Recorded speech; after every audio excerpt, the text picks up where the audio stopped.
A crime and injustice and lost trust Henry's life completely changes as he is released from prison.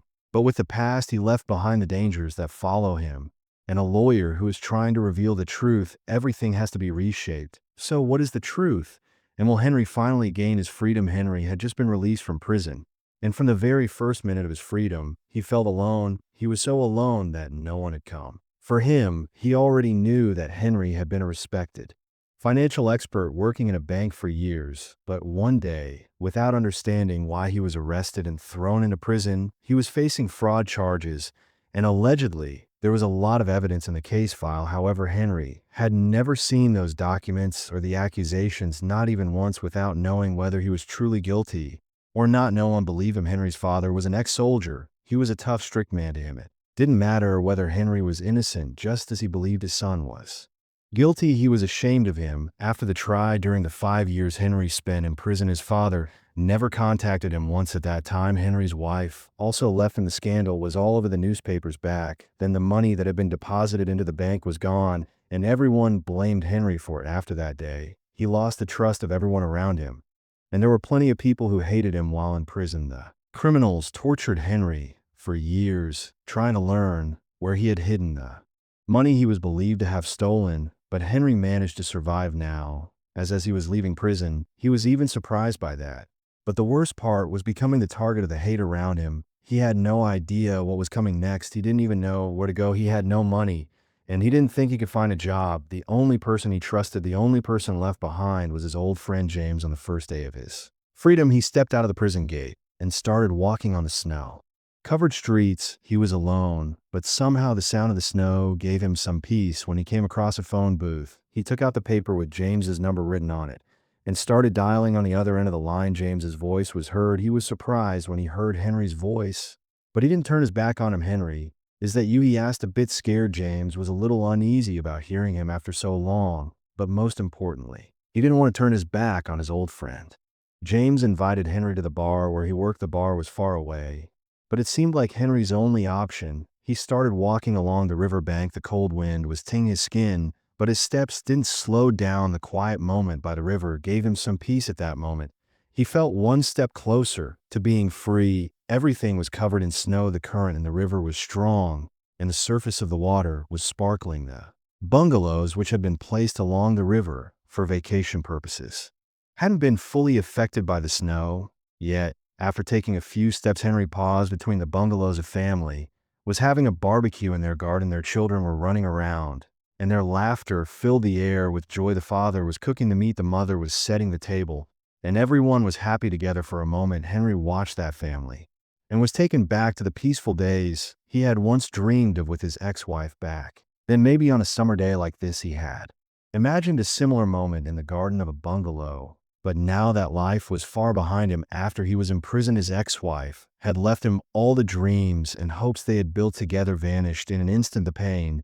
inside him resurfaced with these thoughts. He quickened his pace and continued walking. The distances between the bungalows were separated by fences for privacy. Each bungalow was placed a little farther apart from the others. The distance between them created a peaceful vacation atmosphere where no one disturbed each other. As he passed in front of the other bungalow, he noticed that the atmosphere here was even quieter. The lights were on, but everything looked so calm. Just as Henry was about to pass, he heard children's voices from inside. 2 little kids rushed out of the bungalow. The kids were playing, and their laughter echoed in the air. The children were running toward the river, but Henry immediately sensed that something was wrong. His anxiety grew. He started to walk quickly toward the kids. "Hey, kids, you shouldn't get too close to the river," he shouted. But the kids didn't hear him. They were too caught up in their game, running and playing tag. Henry quickened his pace and shouted again, "Hey, stay away from the river." But the kids were still having fun and didn't pay any attention to Henry. As Henry saw the kids heading closer to the riverbank, his worry intensified. His heart began a race as he watched them get closer to the water. Then suddenly the little girl lost her balance. As Henry reached the riverbank, he saw the little girl fall into the water. The water was so cold that he immediately noticed the strong current behind her. The cold was unbearable, and the fast-moving water was pulling her away. Without thinking for a second, Henry jumped into the water. He grabbed onto a tree branch to steady himself, preventing himself from being swept away by the current. as the little girl got closer. Henry grabbed her, and despite the strong current, managed to pull her. Out of the river, the girl was struggling, but Henry managed to pull her toward the riverbank. However, as he looked around, he couldn't see the other boy. A deep fear washed over him. He began shouting loudly, "Help, help," holding the little girl in his arms and looking around. But the other child was nowhere to be seen. In the background, the combination of snow and water, the strong current of the river, and Henry's fear, all these elements showed how critical and dangerous the situation was. Henry carefully checked the little girl in his arms. The child was freezing and in shock. She had her eyes closed, resting her head on Henry's chest. The fear inside him deepened, not just from the coldness of the child and the stiffness in her body, but also from the trauma she had experienced. Henry felt her trembling helplessly, and the fear in his heart grew even more. Without wasting a second, he ran toward the bung to get the child to a safer place. He left the back door slightly ajar and entered. "Help," he shouted, panic evident in every word. Two women rushed out in fear. Their faces showed signs of sleeplessness. "What's going on?" one of them asked, her voice full of fear. "She fell into the river and was caught in the current," Henry said, breathless, holding the child tightly. One of the women noticed the little girl Henry was holding. Henry gently placed a girl on the ground. The child screamed, "Mom," and rushed to hug one of the women. In that moment, Henry felt a slight sense of relief, but panic and fear still lingered. The woman immediately examined the girl closely and quickly said, "We need to warm her up." Immediately, the other woman turned to Henry in a panic. "Where's Noah?" she asked, her voice trembling with fear. Henry tried to explain the anxiety he had felt while rescuing the children. "He was by the riverbank. I was far away, but I saved the girl from the current. When I left the water, the other child wasn't there. I'm so sorry." The women rushed outside. Immediately, Henry quickly circled the riverbank, shouting, "Noah."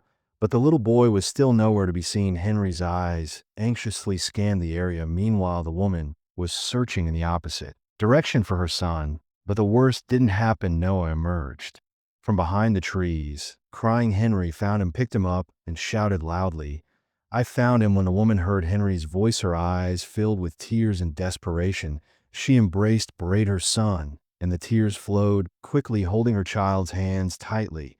They took steps inside. The woman was crying, but she was also trying to calm her son. Afterward, the other woman, who had been changing the little girl Henry was carrying, worked hard to warm her up as her eyes carefully followed the child. She was making sure she was okay. Henry, still affected by everything that had happened, took a moment to breathe, but the exhaustion inside him was now mixed with a small hope. They stayed in silence for a while. At that moment, everyone had different thoughts in their minds, but after all, the weight of what had just happened was still fresh. One of the women extended her hand gently and said, "I'm Harper." Then, pointing to the other woman, she added, "This is Olivia. We can't thank you enough. It's been a tough week, and we came here to rest. The doors were locked. I don't know how the kids got out, but if it weren't for you, you saved my daughter's life." Henry nodded slowly, and understanding these things are beyond just a human duty. "My name's Henry. Anyone would have done the same." Olivia looked at Henry more carefully and asked, "Are you on vacation here?" Henry, his words caught his throat, could barely say, "Just no," then added, "I was passing through, just walking. My teeth are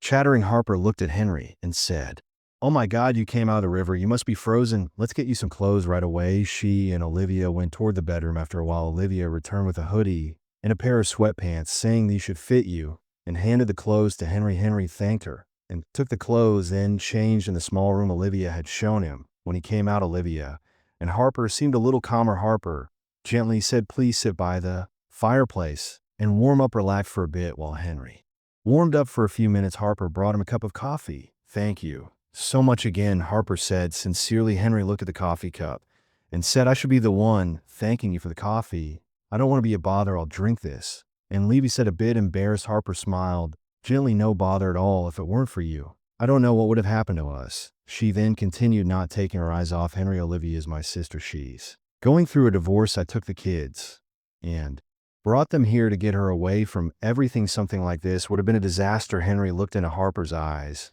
and said, "I'm really sorry about your sister." Harper smiled. "It'll pass. At first, it's really hard when a family breaks up, but then you get used to it. It's worse for the kids when couples stay together, hurting each other." Henry nodded in agreement. Harper, looking at him with a bit of suspicion, asked, "This place isn't close to the city. Where did you come from?" "A walk here. There aren't any houses around, just bungalows." Henry didn't want to tell the truth. He stayed silent for a moment, took a deep breath, and said, "I should go now." He handed the coffee cup back to Harper and quickly left the bungalow. The cold air felt heavy on Henry like a burden. But he had to keep moving. Henry arrived at James's bar carrying a heavy sense of exhaustion. It felt as though his feet were carrying the weight of the last 5 years. James greeted him warmly and immediately gave him a hug. "Man, I'm so sorry for what happened to you," he said, tired but sincere. "Are you hungry? I've already ordered some food." Henry nodded yes. And then, following the smell of food coming from the kitchen, they went to sit at the bar. "Did you just get out today?" James asked, noticing the emptiness in Henry's eyes. Henry nodded, confused and drained, and said, "Yeah, I have nowhere to go." Seeing the gloomy expression on Henry's face, James said with concern, "Don't worry, I've already got a bed ready for you." Henry looked at James in surprise. "A bed?" he asked. James smiled. "Yeah, I became a partner in the bar. We bought the upper floor. I'm living there for now. I've got a bed ready for you too. You can stay with me until you figure things out," he said. Tears welled up in Henry's eyes, and as he felt an emotional moment, he quickly walked toward James and hugged him. "It was so hard, James," he whispered. James, noticing the tears in Henry's eyes, gently patted his back with understanding. "I know, man. Everything will pass. You'll be okay," he said, nodding slightly. Just then the food arrived, and Henry's stomach, shaking from hunger for days, rumbled. He quickly began eating, but just as he was about to take another bite, the sound from the TV caught his attention. The voice of the news anchor was heard. "Famous finer and Major Frater Henry Keller has been released from prison." Mr. Keller, who has never confessed to his crime, still faces backlash from the victims in his case. Countless bank customers who have still not received their money are demanding it back. Henry's eyes fixed on the photo of himself on the screen. In that moment, his whole body tensed quietly, and with difficulty, he muttered, "I didn't do it. I didn't do it." There was fragility and helplessness in his eyes right now. It felt like he wanted to escape from the world in his past. But the guilt he felt on top of everything was suffocating him, and no matter how much he shouted, the truth wouldn't change. James handed Henry a beer to distract him. Without hesitation, Henry drank half of it in one go. The cold liquid helped ease his pain and gave him a moment of relief, but exhaustion still radiated from his eyes. The effects of all those years, the torture he had endured, and the loneliness had built up not just in his appearance, but also deep within him. The bar was just beginning to get busier, but Henry could only notice the atmosphere for a brief moment. James looked at him and said, "You should rest. Let me show you where you can sleep." "You can get some sleep." Henry squinted and looked at James, but the tiredness was still inside him. A moment later, Henry took out his phone and showed it to James. "Do you have a charger for this?" he asked. James immediately handed him the charger, and I said, "Of course, here you go." Henry plugged in his phone, which hadn't been turned on in 5 years, and slowly headed toward the bed. James had shown him everything felt blurry to him. He was so tired, both physically and mentally. The cold air outside and the snow were slowly draining him. There was a restlessness inside, but it was finally time to sleep, although he had been so cold earlier. His body felt at ease now as he lay down on the bed, staring at the ceiling. His eyes grew heavy before falling asleep. As he rested his head on the pillow, he felt a mixture of fear and relief. A few seconds later, he closed his eyes and fell into a deep sleep. When Henry opened his eyes, he realized how strange the place he had woken up in was. For a few seconds, he kept his eyes closed to gather himself, waiting for the fog in his mind to clear. He opened his eyes, took a deep breath, and quietly got up from where he had woken up, heading toward the stairs to go down to the bar. However, just as he reached the top of the stairs, something he heard stopped him. James's voice was coming from a room at the back of the bar. Henry froze on the stair step because James was talking to someone on the phone. "Yeah, Henry's here." James's voice sounded nervous and cautious. "Man, I need to gain his trust first. Then he'll tell me." Henry's heart began a race. What was happening, what James was saying, didn't sound familiar at all. "Of course he's lying," James continued, his voice filled with obvious anger. "I think he came to me pretending to live like a rich man, not wanting to draw attention. When I find out where the money is, I'll call you. You'll take care of Henry, okay? Talk soon." Henry was shocked by what he had heard. Even James didn't believe him. Not only did he not believe him, but he was talking about getting rid of Henry for some non-existent money. In that moment, the person Henry had looked at with hope, the one he thought was sincere, was lying. The warmth he had wished for, the one person he trusted, was a complete illusion. Shattered by the loneliness, he felt Henry froze for a moment, feeling like everything had collapsed in an instant. The safe space he had spent the night and was now completely destroyed and abandoned. The warmth, the sincerity, the help he had thought he had, it was all a lie. Henry jumped when the phone he hadn't heard from in 5 years rang. The unknown number on the screen of his phone caught his attention.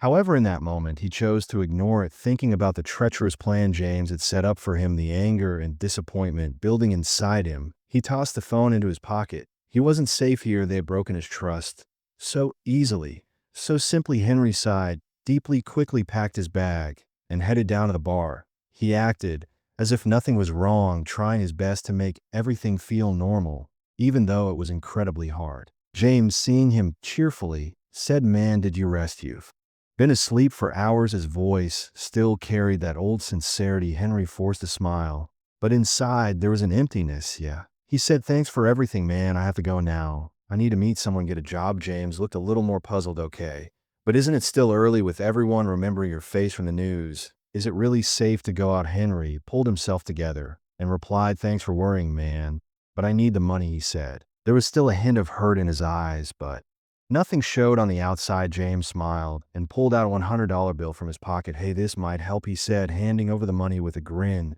"Don't leave without money," he added, as if he was doing Henry a favor. Henry was in shock. How could someone, especially a person who had called himself a friend for so many years, lie so effortlessly? Taking the money after James had already broken his trust shook Henry's world even more. He had fully understood James's true intentions behind all the warm, friendly behavior was just a game. He now saw how easily money was used. How had he not noticed this before? James's smile and the $100 bill turned everything upside down in Henry's mind. He now knew it was all a lie. But what hurt even more was that someone he had called a friend could deceive him so easily. Henry took the money and quickly left. He didn't know where to go, but he needed to get away from this place immediately. James wasn't alone in this. Henry was sure there were people after him. The only thought in his mind was that this place wasn't safe anymore. He had to leave right away. As he walked quickly, he decided to take out his phone and carelessly return the call from the unknown number. His mind kept repeating, "I hope it's not a threat call." The person who answered the phone spoke with a woman's voice. "Hello, this is Harper." Henry was shocked as he held the phone. Harper. He hadn't given her this number. How had she found it? He stared at the phone for a moment, his eyes widened.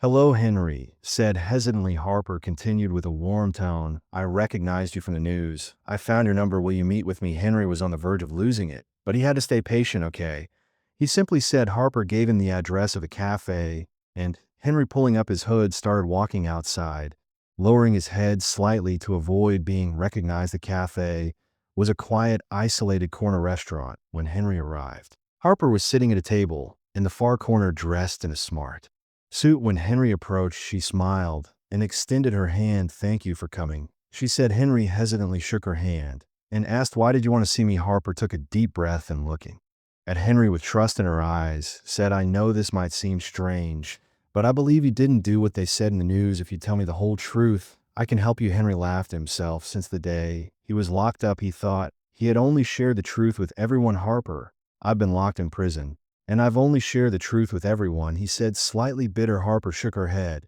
and asked, "You're not out of prison yet, are you?" "Everyone knows. No one will give you a job.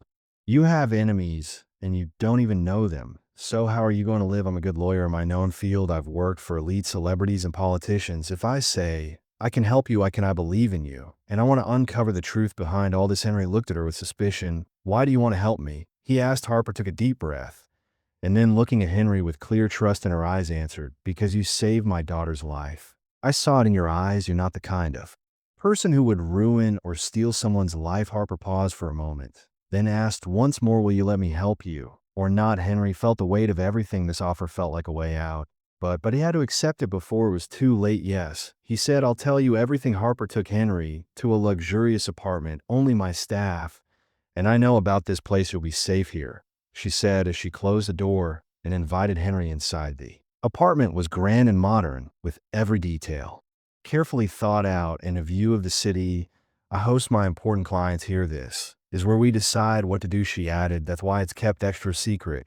"Don't worry." Henry took a deep breath. His mind was still in turmoil, but he knew he had to trust Harper. Finally, he began telling her everything that had happened to him In order, there are accusations against me documents. I supposedly signed documents I never signed but are claimed to. Be mine everything else. Harper listened, quietly taking notes on everything. Got it, she said. Finally, we'll start with the senior executives at the bank. From that time, a question arose in Henry's mind. What for, he asked. Harper smiled. To make them uncomfortable until someone tells the truth. She said, please stay here during this process, just to keep you safe. Henry nodded indifferently at her words and followed her instructions. As time passed, Henry started to feel safe here, but there was still a huge uncertainty in his mind. Almost a month had passed, and they hadn't reached any conclusions. One day, Harper came to the apartment with a serious look. Papers and documents were spread out on the table. Harper said, if I didn't believe in you, I'd almost think you were the fraud. This was a plan set up with great skill, she said, her eyes filled with determination. Whoever is behind this, they're very skilled.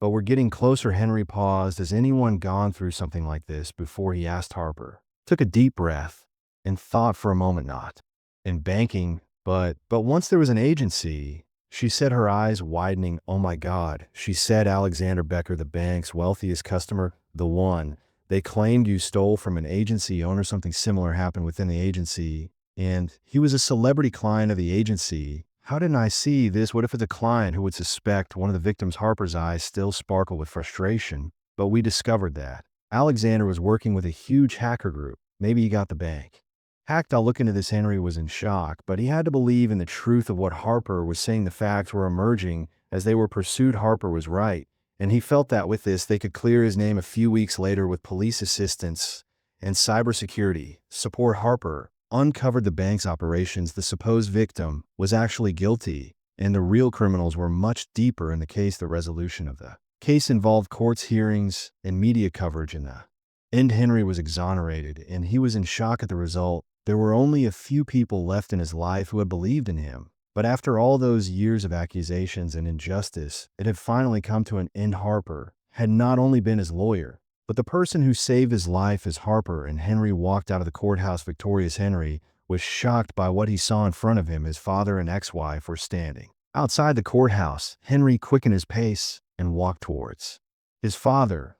As his father approached, he said, Henry, his voice emotionless but firm. Henry responded with clear determination, no, Dad. The certainty in his voice reflected the years of distance and hurt. Never. The man's eyes filled with tears, but those tears seemed like a fleeting moment of weakness. He knew how deeply he had hurt Henry, but maybe he had never thought about how to make up for years of pain. Henry didn't say anything to his ex-wife. With just one look, she seemed as distant as a time lost by the river or fading from his view. Harper quickly approached Henry, and they left together. Henry looked at Harper, explained that his father didn't believe in him, and his ex-wife had left him when things first started to go wrong. Harper showed her sympathy as she listened to Henry. I'm sorry for all of this, she said, her voice soft but resolute. Henry thanked her with gratitude. It wasn't just a thank you. Their bond went far beyond that. They had built trust and a genuine connection. This bond had evolved from the relationship between a lawyer and a client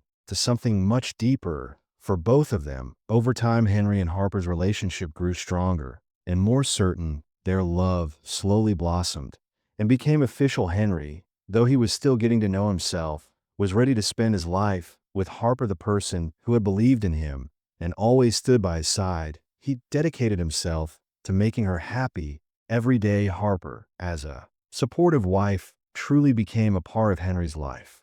Henry would never forgive his ex-wife, as he could never get past the betrayal in his life. But his father, despite the years of distance, had continued trying and had believed in him. Henry received compensation and started working at the stock exchange. His father came to see him every day, trying to adapt to his new life. One day, Henry, appreciating his father's effort and looking at him with the old hurt still in his eyes, said, I forgive you. His father bowed his head, tears in his eyes, but in that moment something had changed. In the end, the three of them came together again, rebuilding their family, and Harper became a part of that family, the most precious person in Henry's life. Everyone had their own pain, their own past, but together they managed to rebuild something new. If you enjoyed the story, don't forget to like the video and make sure to subscribe to our channel for more content. By turning on notifications, you'll be instantly notified about our new videos. Thank you, and I'll see you in the next story.